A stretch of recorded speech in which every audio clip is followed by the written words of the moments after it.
Hello, good morning, 11 a.m. New Zealand time, Tuesday the 24th of March, and welcome everybody to the land of the Hurricanes, #1 all the way. Woo-woo. But anyhow, we've got a lot to get through today on the show. Results from the weekend, breaking news this morning about the All Blacks, and other coaching movements around the Motu as we look forward to international seasons coming up and maybe even Super Rugby next year. But first off, of course, as per norm, we would like to thank Josh and the team down there at 4 Square Franz Joseph, 24 Main Street Highway, number 6, Franz Joseph. Go and check them out on your horseback, because that's the only way you can get there now, or go and check out their Facebook page for all their specials. They may even do delivery. I don't know. I'll have to ask them. Could save yourself a couple of litres in petrol. But anyhow, thanks again to 4 Square for sponsoring the show. Of course, we're here to answer your questions. I do try to make it your show. So if you have any questions or anything like that, just drop them in the comments below, and or on the live feed on YouTube, and we'll try and answer as many questions as you like.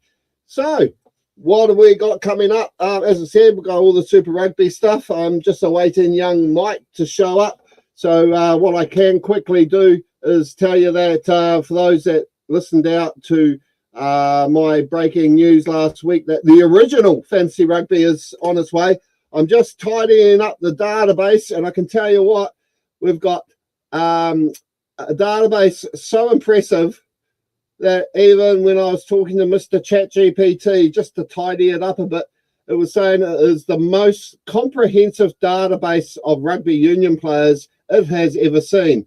And then it said, well done. So whether or not it was just blowing my own trumpet with Mr. AI, but I can tell you what, it's really awesome to see, because we've got 11 that we will have, hopefully, we're just shy of it. I'm trying to make it so you've got 11,000 players to choose from as we go into the drafts for the competition. So keep an eye out on all our socials for how you can join and, well, apply to join, because we just want people there that are going to have a bit of fun.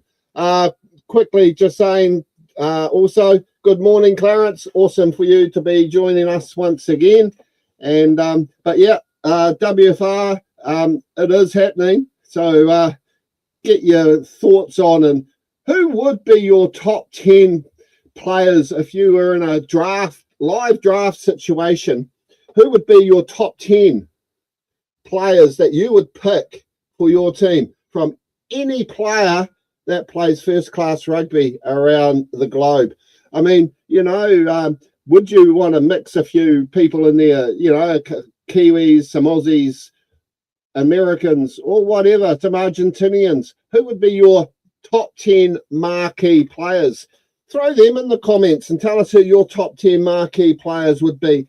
Well, we'll make it a bit easier because there's a lot of typing. So who would your top 5 marquee players be in your World Fantasy Rugby team? Drop it in the comments, and I think that could be a bit of fun. Remember, it is coming very, very shortly. So anyhow, let's just shoot on with the show. And as I said, we'll look at the results from round 6. And of course, the Hurricanes, huge winners over there, down there at Dunedin Land at Forsyth Bar Stadium, as they took on the Highlanders, recording their 10th consecutive win over the Highlanders by 50 points to 7. Some big scores there over the weekend. The Brumbies, wow, what a match that was. The poor old Chiefs were down 26-24, time pretty much up, minute to go, metre out, and they popped the ball up. The question has to be, where was the drop goal? No one's actually mentioned where the drop goal was. Damien McKenzie was all lined up, ready for a drop goal, and they kept on pushing. They kept on pushing, and then they coughed the ball up, and Corey Toole went, thank you very much, and made one James Slipper, the 203rd capped double centurion all-time player in Super Rugby, jump out of his seat and jump for joy as he went under the sticks and denied the Chiefs a bonus point. Now, is that going to come back and bite them on the bum later in the season? The Reds, well, they finally got a win over there in Fiji. Terrible conditions. Well, it wasn't terrible, but it was still wet. It was still humid. It was still hot. And unfortunately, the Drua just didn't get going. I think we all sort of went for the Drua last week, only because it was at home. And the Reds, well, they got away with starting their B team. And then we had those two bizarre matches in Auckland and over there in Sydney, with the Crusaders starting slow against the Pacifica, and then the Waratahs blitzing the Blues, only to let the Blues back in. So with the Crusaders getting 50-21 and the Blues getting up by 35 points to 20. So to get his rundown on all the games that were, let's welcome to the stage. Good morning, Mike. Morning. So what was your thoughts on the weekend that was? Yeah, well, a bit of an interesting round, isn't it? A few blowouts. And, few nice intercept tries and about it, really. Yeah, no, it was. I mean, I was just saying about the Chiefs. The question has to be, where was the Damien McKenzie drop goal? Yeah, I think he had a pretty ordinary game by his standards, but it's not often he misses shots at goal, is it? No, but the thing was, they were setting them up. He was in the pocket, they were setting them up, but they just, for some reason, got white line fever, didn't they? They just wanted to go for that try. Yeah, they did. Yeah. No, they had their eyes set on the try line, and the ball popped out of the ruck, and one of the fastest men in Super Rugby pounced on it, and away he went. Yeah, Corey Toole. And now the thing is, because they didn't pick up a bonus point there, that's really going to hurt them. I mean, they could have walked away with 5 points or 4 points even if they had gone for a droppy. But, it's sort of like, you do have to wonder. The Crusaders started off slowly against Moana Pacifica and then finally got their motor running, I suppose you could say. Were you impressed with their first 40, or were you really disappointed like I was? Oh, yeah, no, it was an ordinary first 40, but the scoreline was probably to be expected. It was a given for them to win that, and as they head into a bye week, and they can have a rest this week. Yeah, that's true. And the Waratahs, how do you blow a 20 points to 8 lead to go down 35-20 to the Evil Empire? Yeah, well, that was probably a game I enjoyed watching. Obviously, it's Vern Cotter's last year as head coach, and is this going to be the Blues' year? That's what a lot of people are thinking. Yeah, go up the Wars. It's their year. Not at the moment. One thing I don't know if anyone noticed, but did you see Mr. Bowden Barrett get a talking to by the referee? No, I missed that. Okay, apparently something happened and Bowden Barrett ran in and the referee went, I am sick of you running up to me every time screaming that was a penalty. And then he said to the Sam Dowie, keep him quiet. And I thought, oh, that's lovely. Oh, I love it. When, they're spoken to like children. So, but yeah, a great round of rugby, I thought. And of course, the Western Force had the bye. If we have a look at the look at that. Who's on top of the table? Hey, how good. Hurricanes. Yeah, we'll give you that one. And of course, the big win they had against the Highlanders really helped. I was talking to my buddy Wayne earlier on about that, saying we need some big points because we're too close in point differential to the Blues. So that big win, well, it is 50 points, isn't it? Ahead of the Blues. So that was huge. So we got the Blues and the Hurricanes there sitting on top. We know don't need to worry about the points because then it's the Brumbies and Queensland there in third and fourth. The Crusaders, even with the loss, the Chiefs hold on to sixth place. And the slippery Waratahs, well, they keep on slipping down the table at the moment. And, I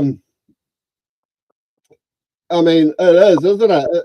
It's almost becoming a secondary sport to watch the Waratahs slide down the table like a slippery slide. They were flying high and they're slowly starting to fall away. Yeah, no, it hasn't been the ideal season for the Waratahs. They need to get their A into G, but they can probably kiss their playoff hopes goodbye, I'd say. Yeah, well, maybe. And that, I mean, what is there? There's 8, 9, and 10 between the Waratahs, Highlanders, and Fiji. So, I mean, Fiji do have a travel this week. We'll get to where the Highlanders are playing in a moment. But as I said, it is all looking really, really exciting moving forward. And the one and team Rabs. The one and the team Rabs. What are you meaning there, young Clarence? Are you talking about the mighty Hurricanes, or are you talking about your Blues? But anyhow, so that's the table. Now, something that they've started, and they didn't do it earlier, and they're calling it Rookie of the Year. So at the moment, it's based on like the Player of the Year rubbish bullshit they have. And Sid Harvey, Lamb, and leading the way on 6 points. Cody Vi on 5 points. I wouldn't really call Cody Vi a rookie, would you? No. But he could just about take that out. Yeah, because I mean, or is it? Yeah, I mean, unless it's just Super Rugby, because I mean, he's a superstar on the sevens stage. Lucas Casey, well, I think he'll get up there, won't he? He'll be top of the pops. Mr. Highlander, number 8. I think he's playing really, really well. Torian Barnes, there is a lot of talk about him from the Blues, and Pritchard and Jonathan. Is it Jonathan Lee? I think it's Jonathan Lee. From the Crusaders, yeah, he's on that table as well. But if we look at the Player of the Year points, Quintu Paya and Will Jordan are now back up there on top. It didn't take long for Donaldson or Jorgensen to fall away. It's great to see Tavanawai still hanging in there in the top 3 with Charlie Cale at coming in at 4th place for the Brumbies. So I was just saying before the end of the before the start, or at the start of the show, you know, about how wonderful the Hurricanes were, as Clarence Campbell was also saying. But I was just saying that I've been putting my database for World Fantasy Rugby through the AI machine, just to tidy it up, you know, make the database more easier for people to use. And we've got about 11,000 player names from 30, 40 odd countries plus. And it did say that the database was one of the most comprehensive databases it has ever seen. Well done. So I've been given the tick of approval from the gods of AI, but it did make me wonder, we are going to have a draft, right? So out of these players in front of you now, if you were to pick your team of 30 players, Mike, who would be your top 5 marquee players that you would pick in your rugby team from anybody in the world? I'd have Will Jordan, Tavanawai, and probably Jorgensen in amongst that. Okay. Probably, yeah, and Artie Savia. Yeah. And probably Damien McKenzie, I think. Ooh, Damien McKenzie, your first 5. Yeah. Okay, that's an interesting one. As I said, everyone, because not just because of WFR, but I'd be interested. Who would be your top 5 marquee players in a rugby team that you own? I mean, we are looking at the new T20 competition here in New Zealand. No different. Who would you have in those cricket teams? So what we're saying is, who would be your top 5 players in your rugby team if you had the millions like Jeff Bezos and company to buy your own rugby team and you had money to blow? Who would you buy? So anyway, any other news? I'll just get out of this for a moment because I can't remember what I've got up next. Oh, look at that beautiful stadium there. I'll just see if I can move us across. Oh, no. Yeah, I'll just remove that. There we go. That's where the games are this week. And that is what we're going to next. And that is this weekend's games. Moana Pacifica hosting the Highlanders at 7:05 on Friday night. And the Brumbies will be hosting the Waratahs, which will be a battle royal. I know which way I'm heading there. And then at 4:35, what a great time on Saturday for a game of rugby. Heck, I might even head down to the stadium and watch that at that time and be home in time for the news at 6 o'clock. But Hurricanes playing the Reds, Blues taking on the Drua, Force taking on the Chiefs. We will go over this in more detail on Thursday's show when the teams are out. But Moana Highlanders, can Moana Pacifica bounce back? I mean, they started off with a lot and they've whimpered away. Let's be honest. They are missing Adi Savia. Let's be honest. So the Highlanders need to get back on the horse. Is this going to be another 20, 30 point win to the visiting team? Oh, well, there's only one way I'm going to go here. It's the Highlanders by 15 plus. Yeah, I think it might have to lean that way too. I hope Jamie Joseph doesn't play a B team and give some of his stars rests, because every game has got to be played like a final. I mean, we've seen what happens when they start mucking around with resting players, and I think that'll be really ridiculous, because the Highlanders really need the 5 points to get into the top 6 and chase down those icky Crusaders. You know what I'm talking about. Just stirring the pot there. Yeah, I think, obviously the Highlanders got a lot of injuries. I'm not too sure whether Cam Miller and Thomas Lavanini will be back this week or next week. I'm thinking it'll be next week. But yeah, they've been depleted over the course of a few weeks through no fault of their own.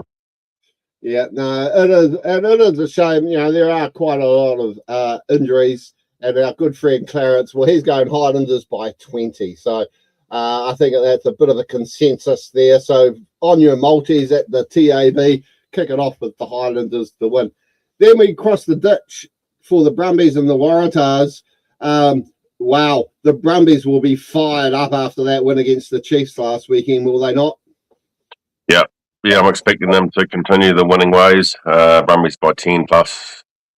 Yeah, I'll probably have to agree with you there 100%, because then, as I said, I know which way I'm going to go here. And as Clarence has just said, the Cape Tin, but he goes, not Henry Stadium. It sounds like they're saying Horny Stadium. Change it to the Cape Tin.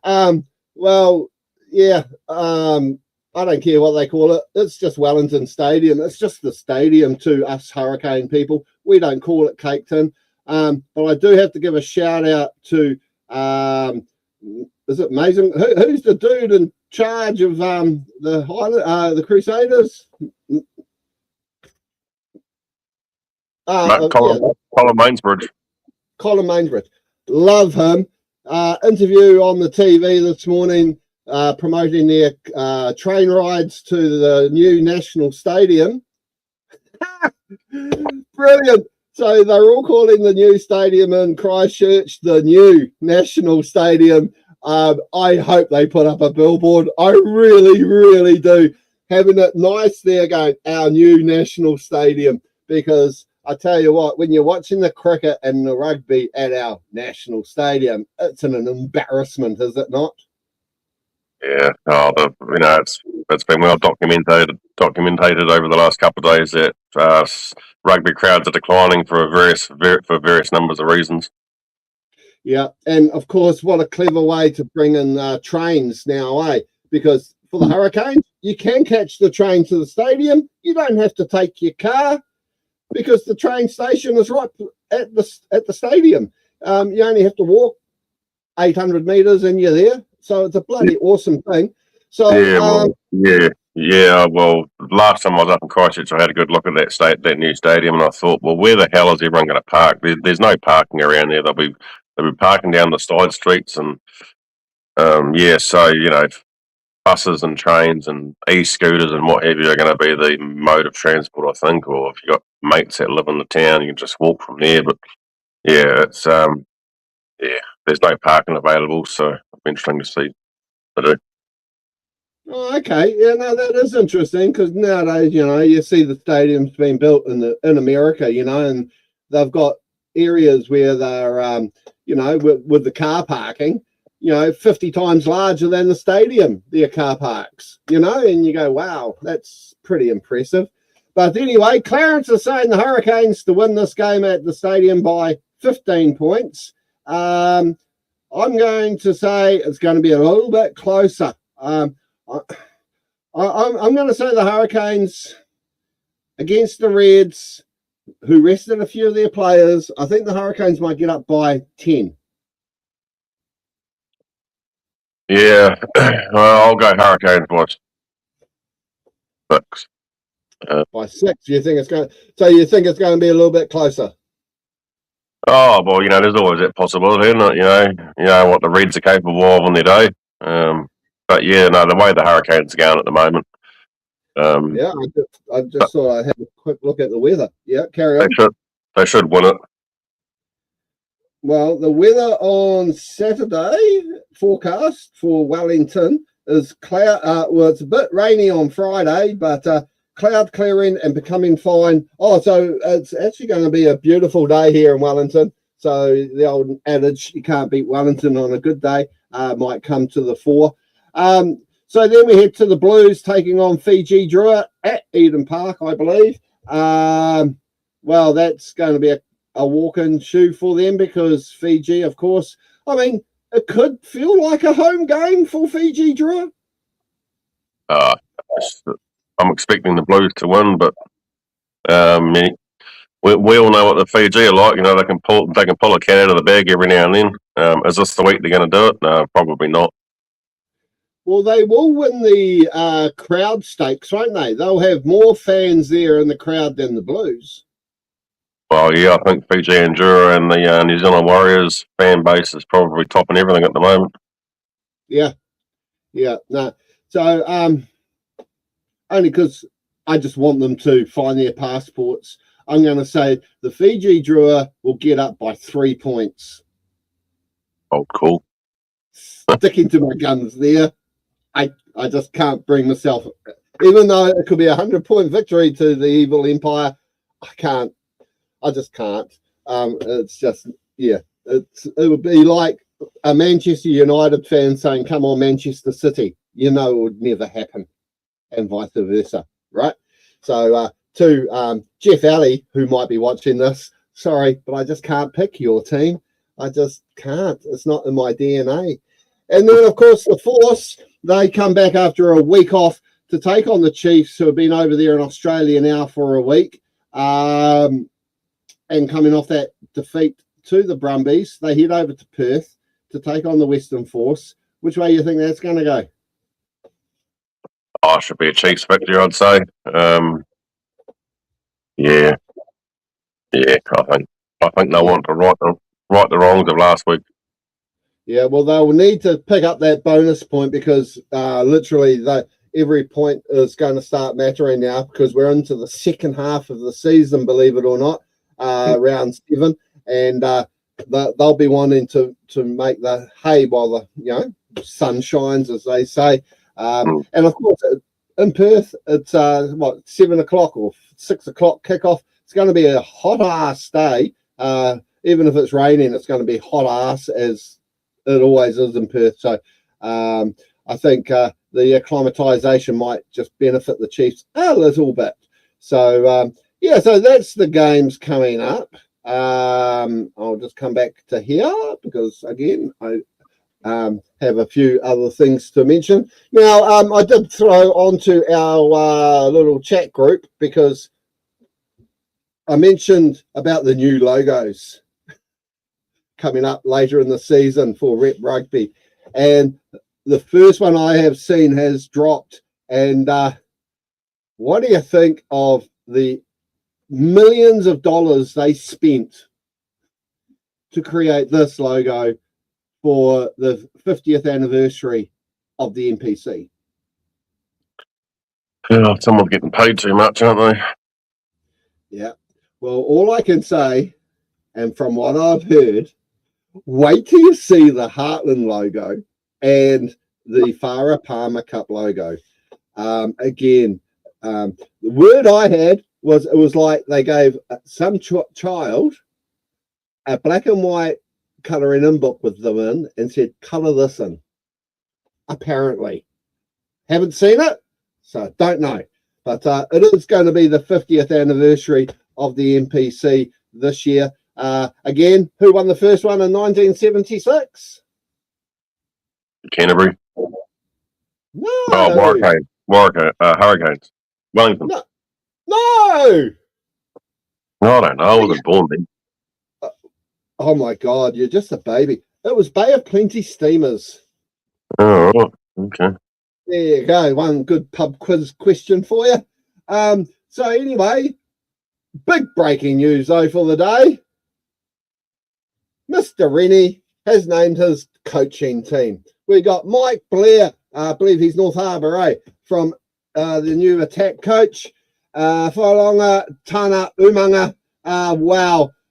Again, to see where he's come from in Petone, from Wainui, playing, drinking in bars I used to work in when I was a young guy and he was younger.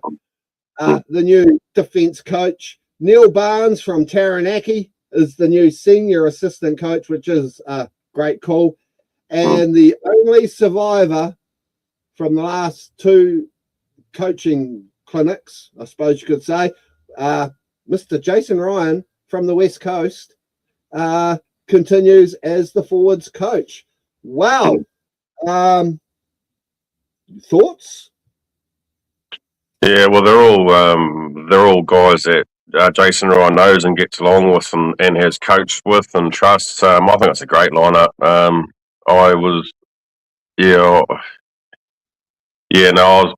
wasn't too sure if Jason Ryan would make the cut, but it's good that he's back in there.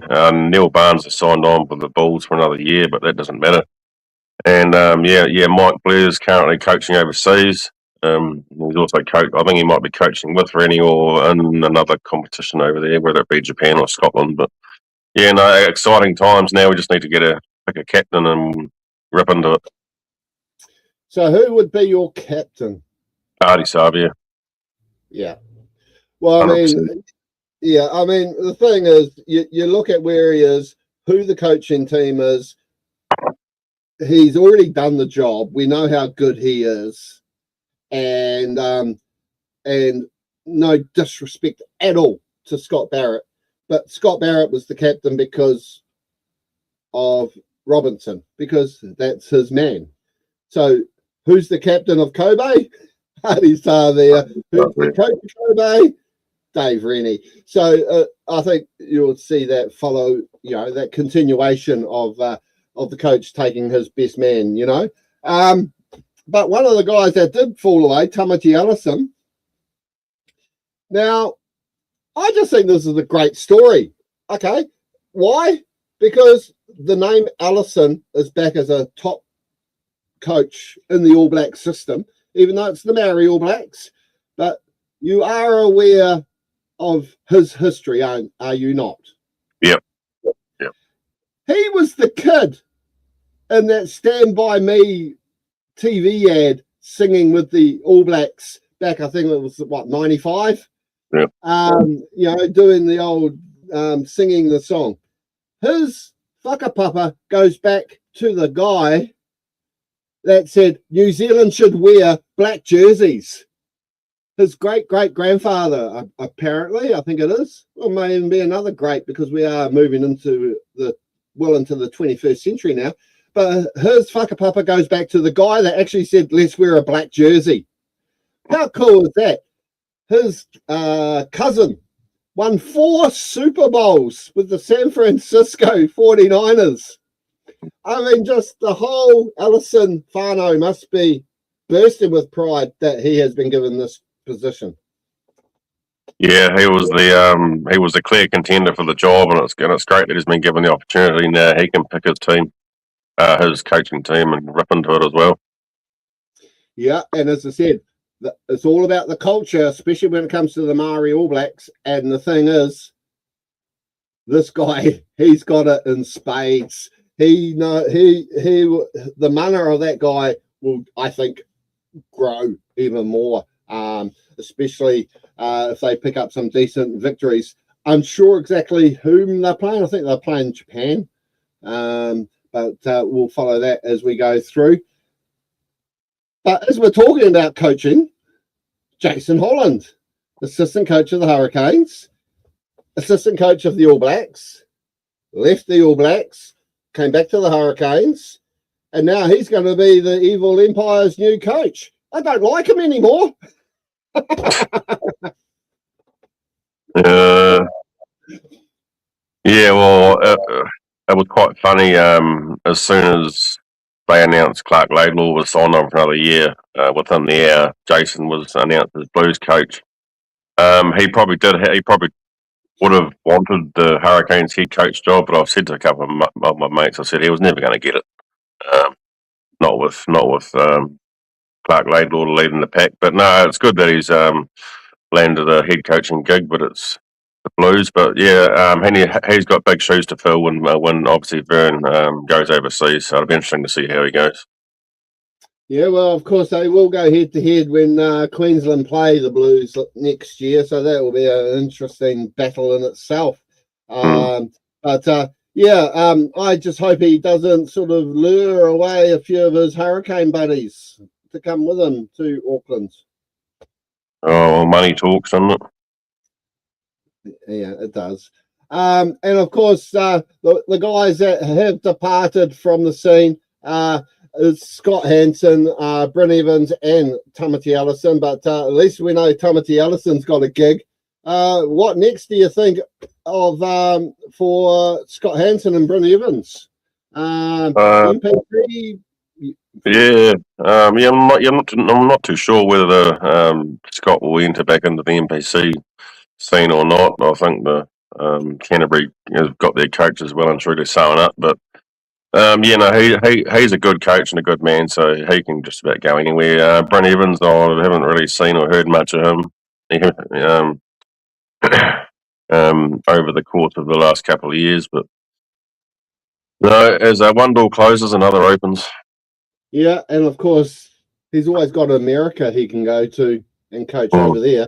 I mean, he's been a coach of the All Blacks, it looks good on any CV, won't it? So both of them, I think, she'll be pretty fine. But one that did drop yesterday, and of course, it's all over the news today, but it did come through yesterday. Les Kiss's Wallabies will have Scott McLeod from the Waikato as assistant coach for the next 3 years. Yeah, this was a great signing. I think he's got a lot to give the Wallabies. I think him and Les Kiss will work well together, and he's just adding another bow to his coaching CV. Yeah, so is this a guy that we look forward to in 5 years' time, in 4 years' time, as a possible All Black contender? I think there's a couple more in front of him, but I think if he was to be given the opportunity, he would take it with both hands. But in my opinion, there's others in front of him.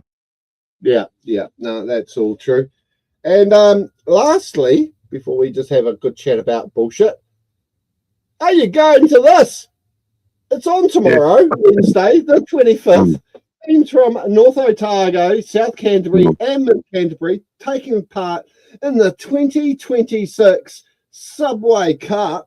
I mean, how awesome is that for the kids to go there? I mean, it kicks off at 10:30 tomorrow at the Ashburton Showgrounds. The finals are on at 2 o'clock. So who are you going to be shouting for from your neck of the woods? Oh, there's a couple of teams in there. I might have to go for the Long Beach Lava team. But, yeah, no, it's good to see kids from around the district in South Canterbury and North Otago coming up and, here having a run round. And it's always a good day. Take the showgrounds out, laughing kids everywhere, coffee and all that sort of stuff. So, yeah, I might go and have a look. Yeah, I think it is awesome, and it's great to see the three Heartland unions getting together like this to promote the game, promote all the kids coming through. I just think it's absolutely bloody brilliant. They are trying everything now to get kids back involved in the game of rugby. So it's just awesome, really. So yeah. So otherwise, and, the three Hannon Shield districts as well, unions. Totally, and of course, we've got to look forward to those games coming up later in the year. The Heartland draw is out, sort of, but there is an embargo on it. But they haven't told us when the embargo is yet. So as soon as we are able, I have it all ready to. We may even go live, breaking news on the show to bring you the Heartland draw when it comes out, and we can all celebrate where we're going this year. But I can say there's a lot of travel and a lot of games and a lot of earlier games. There we go, coming up as well in Heartland in the day, in time to get home and watch other matches on the telly. But have they found a sponsor yet? They haven't announced a sponsor for anyone yet, even the NPC. If you notice the logo that we did throw up there earlier, I'll just quickly zip back to it. If I zip back to that and come here, oops, there we go. As you can see, no logo, no corporateness there. It's pretty stock standard at the moment. There is a throwback with the way the NPC is written. That goes back to those awesome Air New Zealand days with the awesome logo. But pretty much, yeah, I do like the way they've gone. I think it says trademark, or is it saying 1976 to 2026 in the middle of the sea? Can't really pick that one up. But I still think it might be something like Gallagher or something like that. I don't know. Or have they got a sponsor? They might not have a sponsor. Breaking news. I don't know. If you are the sponsor, get in touch and we'll announce it on the show live. Change of the guard in Wanganui. Bridget Belsham has stood down as the CEO of Wanganui Rugby this week. After 11 years, moving on. You're going to put your name in the hat? No, you won't get me up there. Not a show in hell. No, well, it'll be interesting. I mean, the thing about places like some Heartland unions is they do tend to hold on to CEOs for quite a long time. I mean, Tony Hargood was at Wairarapa Bush for a good 8 years. Colin Patterson, he was there forever at North Otago, same with Your Mob. And of course, we all know the great story of Mike from West Coast, who was there for 1,000 years until he finally stood down. But you look at who's coming through now, is my storyline here. You look at who comes through now as these CEOs, and they might know everything about nothing, but they get the job because they know everything about finance. I mean, if we look at Poverty Bay, the CEO was let go there, not because of his bad performance as CEO. He just didn't have, apparently, the correct financial nous to get money into the union, but he could do everything else. Yeah. Should rugby unions be looking at a person that knows the game and have basically a CFO, a chief financial officer? Well, I always thought it would have been within a small union or whatever, you would have a CEO, you would have a marketing specialist, you'd have a finance specialist, you'd have media, corporate, and sponsorship, and you could cover all those portfolios with 3 or 4 people, or 5 people, or whatever. But yeah, but as you said, they tend to put a lot of financial stuff onto the CEOs now. Yeah, some are good at it, and some are pretty ordinary, to be fair. Yeah, I mean, it will be interesting too.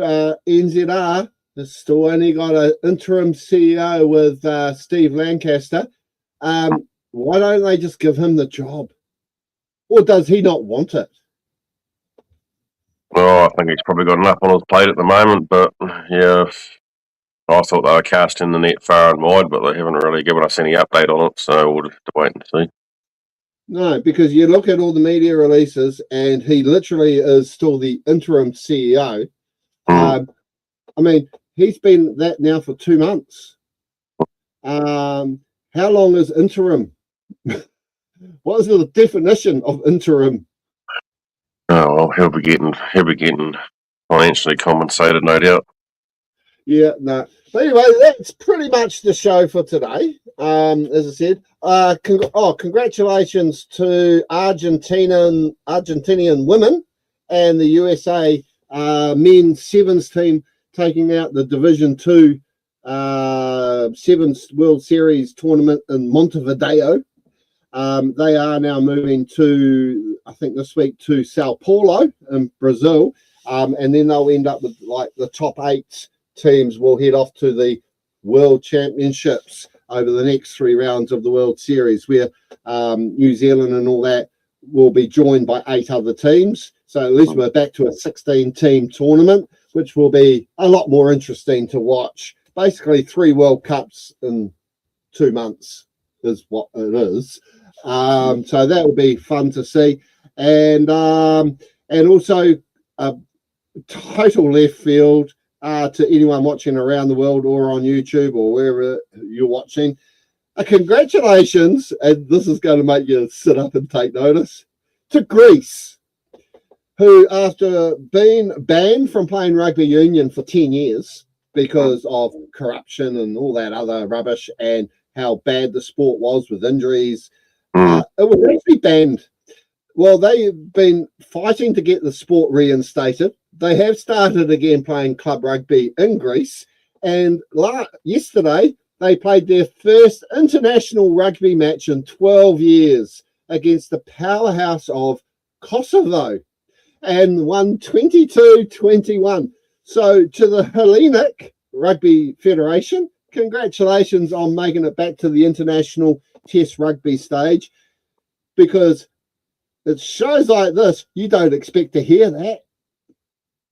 Yeah, that's pretty cool, isn't it? Oh, I know. So, as I said, all part of World Fantasy Rugby. We cover every country. So, basically, that's our show until Thursday when all the teams come out. Who are you looking forward to coming back this week, maybe, especially in the teams you follow? Oh, probably Lavanini and Miller, I think, but we'll just have to wait and see with whether it's this week or next week. They might give them an extra week to rest, but the old injury list is pretty extensive throughout the teams, isn't it? It certainly is. And poor old Lavanini comes to New Zealand to play rugby, plays one game. It was only a head knock, so he may be back. Yeah, it will be an interesting one to see. So anyway, thanks, Mike, for joining. I'll get you to hang around for a minute. But otherwise, that's the show for today. We'll be back on Thursday with all the team lineups and any other gossip that might drop between now and in the next 48 hours. So thanks for watching. Thanks again, Mike. And we'll catch us all on the flip side. See you later. See ya.